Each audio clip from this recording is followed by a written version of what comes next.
Indian medical association Kalyani metropolitan ব্রাঞ্চের যে camp office এটি কল্যাণী বইমেলার এই সেন্ট্রাল পার্কের মাঠে Indian medical association Kalyani metropolitan ব্রাঞ্চের পক্ষ থেকে স্বাস্থ্য শিবির আর সেমিনারের বক্তা বিশিষ্ট চিকিৎসক ডক্টর জয়া মজুমদার রয়েছেন। তার মূল্যবান বক্তব্য, ফ্যাটি লিভারের উপরে মূল্যবান বক্তব্য তিনি রাখবেন। আমরা দরকারি খোঁজ চ্যানেলে এই ভিডিও আপলোড করব, আপনারা সঙ্গে থাকবেন এবং পুরো ভিডিওটা দেখুন। আর আপনার যদি কিছু বলার থাকে আপনি বলুন। এখনকার দিনে এটা একটা কারেন্ট প্রবলেম, একটা প্রাসঙ্গিক মানে এটা ডিজিজ যে ফ্যাটি লিভার। আপনারা দেখবেন যে এটা ইউএসএতেও, আমাদের ইন্ডিয়াতে বলে নয়, এটা মানে বিদেশেও মানে মোট টোটাল জনসংখ্যার 5% লোক ফ্যাটি লিভারে আক্রান্ত হচ্ছে। ফ্যাটি লিভারটা আমরা প্রথমত দেখি যে লিভারে ফ্যাট জমছে, কিন্তু তার পরবর্তী স্টেজ হচ্ছে যে লিভার ফাইব্রোসিস, তারপরে সিরোসিস অফ লিভার। এটা কিন্তু খুবই খুবই খুবই আশঙ্কাজনক, কেন সিরোসিস অফ লিভার ট্রান্সপ্লান্ট করা ছাড়া সেরকম আর ট্রিটমেন্ট নেই। ফাইব্রোসিসও তাই। ফ্যাটি লিভারকে আমরা যদি কন্ট্রোল করি তাহলে আর আমাদের পরের স্টেজগুলো আসে না। আমরা এইভাবে নিজেরা কিছু খাদ্যাভ্যাস, কিছু নিয়মিত ব্যায়াম, হাঁটাচলা এগুলো করে আমরা নিজেদেরকে সুস্থ রাখতে পারি। কীভাবে সুস্থ থাকবেন আর কী থেকে ফ্যাটি লিভার আসে এর সম্পূর্ণ বক্তব্য তিনি রেখেছেন এই ক্যাম্পে, সেটি আপনাদের সামনে আমরা তরফ থেকে আমরা এখানে একটা ডিসকাশনের অ্যারেঞ্জমেন্ট করেছি, যেটা হচ্ছে এখন মোস্ট কমন একটা ডিজিজ ফ্যাটি লিভার। আমরা যখনই ইউএসজি করছি, যাই করছি, সবারই রিপোর্টে আসছে ফ্যাটি লিভার। আর আমরা উদম গাল দিচ্ছি রেডিওলজিস্টকে, সব রিপোর্টে ফ্যাটি লিভার, কী ব্যাপারে। তখন বলছে যে কি করবো দিদি, সবারই লিভারে ফ্যাট জমে যাচ্ছে। ফ্যাটি লিভারটা মানে হচ্ছে আমাদের যে লিভার সেল আছে, লিভারের সেলকে হেপাটোসাইট বলে। তো লিভার সেলের মধ্যে চর্বি জমে যাচ্ছে। লিভার এমন একটা আমাদের অর্গান যেটা দিয়ে আমাদের শরীরে ডিটক্সিফিকেশন হয়। এবার লিভারের মধ্যে যদি চর্বি জমে যায়, অবাঞ্ছিত ফ্যাট হয়ে যাচ্ছে, তাহলে লিভারের ফাংশনটা ডেফিনেটলি কাজ করা বন্ধ হয়ে যাচ্ছে। লিভার যদি নিজের মতো করে কাজ করতে না পারে, তাহলে দিদি প্লিজ ওয়েলকাম, তোমাকে ছাড়া শুরু করেছি আমরা মিসিং। দিদি ভেতরে আসো। আমাদের মধ্যে এখন উপস্থিত হয়েছেন IMA কল্যাণী মেট্রোপলিটন ব্রাঞ্চের এক্স প্রেসিডেন্ট ডক্টর কস্তুরী বক্সি।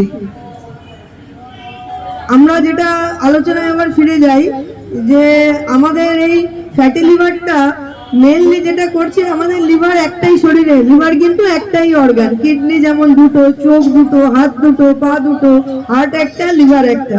কাজেই এই একটা একমাত্র জিনিসকে কিন্তু একমাত্র সন্তানের মতো আগলে রাখতে হবে, নাহলে কিন্তু খুব চাপ।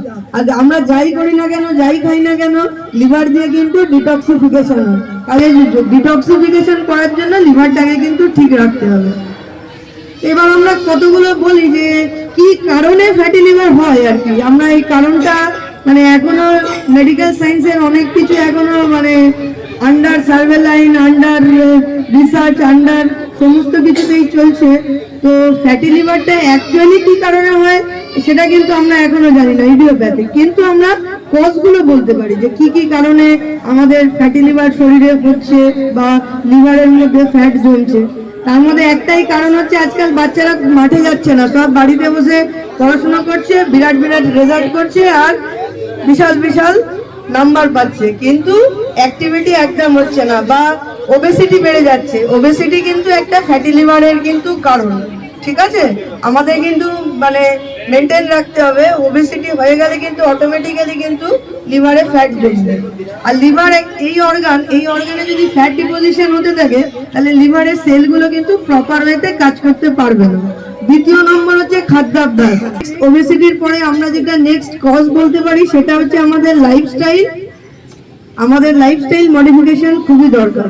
লাইফস্টাইল বলতে আমাদের খাদ্যাভ্যাসও তার মধ্যে একটা পড়ে, ডাইনামিসিটি পড়ে, আমাদের হাঁটাচলা বা সুইমিং বা আমরা যে জিনিসপত্রগুলো খাচ্ছি, যেমন ফাস্ট ফুড, জাঙ্ক ফুড, এখনকার বাচ্চাদেরও খুব পছন্দের, আমারও খুব পছন্দের, আমিও কিন্তু খাই, ঠিক আছে? সেই জন্য বলতে পারছি না যে একদমই খাবেন না, তবে এইগুলোর থেকে ফ্যাটি লিভার হচ্ছে আর কি।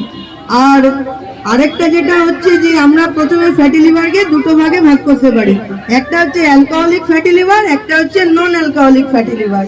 তো নন অ্যালকোহলিক মানে বুঝতেই পারছেন, যারা কখনো অ্যালকোহল কনজাম্পশন করেন না কিন্তু তাদের এই due to obesity, due to some diseases, যেমন তার মধ্যে একটা ডায়াবেটিস মেলাইটাস, দীর্ঘদিন ধরে যারা ডায়াবেটিসে ভুগছেন তাদেরও কিন্তু লিভারে ফ্যাট ডিপোজিশন হয়, ফ্যাটি লিভার তাদের অটোমেটিক্যালি হয়ে যাচ্ছে। কিছু যেগুলো আমি বললাম খাদ্যাভ্যাস, হাঁটাচলা আমরা কম করি, এর কারণে নন অ্যালকোহলিক ফ্যাটি লিভার হচ্ছে। আর অ্যালকোহলিক ফ্যাটি লিভার তাদের হচ্ছে যারা রেগুলার পরিমাণে অ্যালকোহল কনজাম্পশন করছে অথবা খুব একটা এক্সেসিভ অ্যামাউন্টে অ্যালকোহল কনজাম্পশন করছে, তাদের মধ্যে এই ফ্যাটি লিভার হওয়ার প্রবণতা বেড়ে যাচ্ছে। আচ্ছা, একটা প্রশ্ন হতে পারে, আপনি কি টেস্ট করাবেন? আসুন আসুন আসুন, এটা আপনাদের জন্যই। হ্যাঁ হ্যাঁ, সামনে আসছে না ভাইকে। এরপরে আমরা যেটা আজ জিজ্ঞাসা একটা প্রশ্ন থাকতেই পারে যে ডাক্তারবাবু আমার তো ফ্যাটি লিভার হয়েছে, ফ্যাটি লিভারটা কি রিভার্সেবল, মানে ফ্যাটি লিভারটা কি ঠিক হয়ে যেতে পারে, চেঞ্জ হয়ে যেতে পারে, আমার কি লিভারটা আবার আগের মতো ঠিক হয়ে যেতে পারে, সুস্থ লিভার কি হতে পারে? অবশ্যই হতে পারে, তবে যারা অ্যালকোহলিক ফ্যাটি লিভারে ভুগছেন তাদের কিন্তু অ্যালকোহল বন্ধ রাখতে হবে। যেমন তারা যদি 2-3 মাস বন্ধ রাখেন, লিভার কিন্তু অটোমেটিক আবার আগের অবস্থায় ফিরে আসতে পারে। কিন্তু যদি যে লিভারটা আবার আগের অবস্থায় আসলো ফিরে, তারপরে আবার আমি অ্যালকোহল কনজাম্পশন করছি, তাহলে কিন্তু আবার আমার লিভারের মধ্যে ফ্যাটি লিভারটা আরও হবে। ফ্যাটি লিভারের গ্রেডেশন আছে, যেই জন্য ফ্যাটি লিভারটা নিয়ে আজকে আমরা আলোচনায় বসেছি যে ফ্যাটি লিভারের পরবর্তী ফ্যাটি লিভারের স্টেজ আছে গ্রেড 1, গ্রেড 2, গ্রেড 3, গ্রেড 4। তার পরবর্তী যেটা হচ্ছে সেটা হচ্ছে ফ্যাটি লিভার থেকে ফাইব্রোসিস হয়ে যাচ্ছে, লিভারের সেলগুলো আর কাজ করতে পারছে না, লিভার ফাইব্রোসিস। তারপরে যেটা হচ্ছে সেটা আরও মারাত্মক, cirrhosis of liver. Cirrhosis of liver মানে লিভারের জল জমে যাওয়া। এবং আমি এটা আমার প্র্যাকটিক্যাল এক্সপিরিয়েন্স এবং বইতেও বলছে, যাদের ফ্যাটি লিভার আছে তাদের কোনো না কোনো কারণে কিন্তু কিডনির ওপরে প্রেশার যাচ্ছে। আলটিমেটলি যদি মানে গ্রেড 3 বা 4 ফ্যাটি লিভার থেকে লিভার ফাইব্রোসিস হয়ে যাচ্ছে, তখন দেখা যাচ্ছে যে তাদের কিন্তু ক্রিয়েটিনিনটাও রেজ করছে। ক্রিয়েটিনিন মানে আমাদের কিডনির একটা মার্কার। আর আমরা যেটা বলবো যে আমরা খাদ্যাভ্যাসে যেগুলো কিছু কিছু ফুড আমরা বলবো যেগুলো লিভার ফ্রেন্ডলি বা আমাদের ফ্যাটি লিভার হতে মানে আটকানোর জন্য চেষ্টা করতে পারি আমরা, সেটা হচ্ছে ব্রোকলি। ব্রোকলি কিন্তু এই শীতকালের এই মরশুমের মরশুমি একটা সবজি, আপনারা ব্রোকলি খাবেন। আর দ্বিতীয় হচ্ছে কলিফ্লাওয়ার মানে ফুলকপি। ফুলকপিতেও কিন্তু প্রচুর পরিমাণে আমাদের লিভারের এই ফ্যাটি লিভার আটকানোর জন্য চেষ্টা করে। লিন প্রোটিন, লিন চিকেন, যেগুলো মানে ফ্যাটলেস আর কি, যেগুলোর মধ্যে কোনো চর্বি জাতীয় জিনিস নেই। দুধ কি ডাক্তারবাবু ফ্যাটি লিভার হয়েছে, দুধ কি খাওয়া যাবে? অবশ্যই দুধ খাওয়া যাবে, তবে যদি টোন মিল্ক খান সেটা ভালো, তা নাহলে বাড়ির গরুর দুধ হলে হাফ কাপ দুধে হাফ কাপ জল মিশিয়ে আমরা খেতেই পারি। আর এগ হোয়াইট মানে ডিমের সাদা অংশটা, ফ্যাটি লিভার হলে কিন্তু ডিমের সাদা অংশটা খাওয়া যাবে, কুসুমটা বাদ দিয়েই আমরা খেতে পারি। মোটামুটি এইটুকুই আজকের আলোচনায়। আর কিছু লিভারের যদি আমাদের ফ্যাটি লিভার হতে থাকে আমরা কি করে বুঝবো? আমাদের লিভারের জন্য প্রথমে তো ইউএসজি আমরা করি। পেশেন্টের যেটা কমপ্লেন হবে যে আমরা ল্যাথার্জি হয়ে যাচ্ছি, আমার কাজ করার এনার্জি থাকছে না, খিদে পাচ্ছে না, অ্যাবডোমিনাল ব্লোটিং, মনে হচ্ছে অল্প কিছু খেলেই পেটটা ভার ভার হয়ে যাচ্ছে। তারপরে স্টুলের কালারটাও একটু চেঞ্জ হবে, ইউরিনের কালারটাও একটু চেঞ্জ হতে পারে। যদি আমার সে জন্ডিসের দিকে আমি গ্রো করি তাহলে পরে আমার চোখের যে আমরা ইকট্রাস দেখি, চোখের স্ক্লেরাটার রঙটা পরিবর্তন হলুদ হতে পারে, ইউরিনের রঙও হতে পারে, ইউরিনের রঙও গাঢ় কমলা বা রেডিশ ইউরিন হতে পারে। তো এগুলোর থেকে আপনারা যখন এগুলো দেখতে পাবেন আপনারা কিন্তু অবশ্যই করে মানে স্বাস্থ্যকেন্দ্রে যাবেন, ডাক্তারবাবুর সাথে যোগাযোগ করবেন, এগুলো কিন্তু খুবই জরুরি। কারো কোনো প্রশ্ন থাকলে আমি উত্তর দেব। আপাতত এইটুকুই, কিছুটা জ্ঞান হলো। আর কেউ টেস্ট করার জন্য আছেন? আমাদের এখানে ক্যাম্পে কিছু টেস্ট হচ্ছে, যদি কারো মনে হয় যে আমি টেস্ট করাবো তাহলে কিন্তু টেস্ট করাতে পারেন। ডায়াবেটিক নিউরোপ্যাথি যে টেস্টটা সব জায়গায় পাওয়া যায় না, সেটা কিন্তু আমাদের ক্যাম্পে আজকে হচ্ছে। আর সিরাম ইউরিক অ্যাসিড আর ব্লাড সুগার র্যান্ডাম আমরা চেক করছি।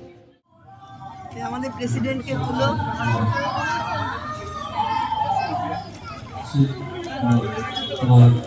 নিলয়কে তুলো, নিলয় ভেতরে যাও, নষ্ট হচ্ছে, সুগার আছে, অবশ্যই সুগার আছে। 2000 সাল খুব হালকা কিচ্ছু এগুলো ডিপোজিট হতে থাকে, আমাদের কিন্তু কোলেস্টেরল লেভেলটা বাড়তে থাকে। এটা কিন্তু আমি মিস করে গেছি, উনি বললেন, আমি সাথে সাথে আনসার দিচ্ছি। ভাজা পোড়া আমার খুব ডায়েট করতো, কিন্তু এগুলো কোথা থেকে আমি এত হাঁটি এত প্রাণায়াম করছি কেন? আচ্ছা দিদি, এই যে এসজিওটি এসজিপিটি এটা টেস্ট করাবে, হ্যাঁ, ইমিডিয়েট সুগারের জন্য ওষুধ খেতে হবে, হ্যাঁ, আমি প্রেসক্রাইব করে দিই। আচ্ছা বিধানবাবুকে দেখা ছিল হ্যাঁ, আপনি তোমরা সিনিয়র ব্যাচ, আমরা তো আমার না প্রচন্ড ভাবে না গ্যাস হয়, প্রচন্ড গ্যাস হয়, মানে সকালে 7 বছর 305 সুগার, হ্যাঁ, ডায়াবেটিস থাকলে এটা এখন 6 মাস 8 মাস ফ্যাটি লিভার নেই, অথচ টেস্ট করালাম এই মাত্র, কিন্তু আমার প্রচণ্ডভাবে গ্যাসের প্রবলেম। মানে সকালে জল খাই বা আমি লিকার ছাড়া চিনি ছাড়া চা খাই, থিন অ্যারাবিক বিস্কুট দিয়ে, ওই যে আমার গ্যাস শুরু হয়, সারাদিন প্রচণ্ডভাবে গ্যাস হয়, আর সেই গ্যাস মাথায় উঠে যায়। আর আমার মাথাটা একটা অসহ্য এমন প্রবলেম হয় যে আমি হয়তো সেদিনটা না শুতে পারবো, না উঠতে পারবো, না বসতে পারবো, একটা অস্বস্তি সবসময় শরীরের মধ্যে কাজ করে। তোমার কি ফ্যাটি লিভার ডায়াগনোসিস হয়েছিল? হ্যাঁ, বললে তো আচ্ছা, আমরা যেটা বলছি যে অ্যাসিডিটিটা কিন্তু আমাদের 2-3টে কারণের জন্য হতে পারে। মেনলি হচ্ছে আমাদের খাবার, 2.5 ঘন্টা অন্তর অন্তর আমাদের স্টমাক কিন্তু সিক্রেশন করে অ্যাসিড, যেটা খাবার হজম করার জন্য আমাদের দরকার হয়। তো আমরা যদি খাবারটা, আমি আবার আমার আনসারে ফিরে যাই, সুনন্দার আনসারে ফিরে যাই, যে আমাদের যেটা খাবারটা কিন্তু আমাদের 2.5 ঘন্টা অন্তর অন্তর খেতে হবে। সেটা যদি আমাদের ডায়াবেটিক পেশেন্ট হয় তাহলেও কিন্তু খেতে হবে 2.5 ঘন্টা অন্তর অন্তর মিনিমাম একটু কিছু খেতে হবে। সেটা একটা বিস্কুট হোক, 1 মুঠ মুড়ি হোক, ঠান্ডা জল হোক, আর খাবারটা খেতে হবে ঠান্ডা।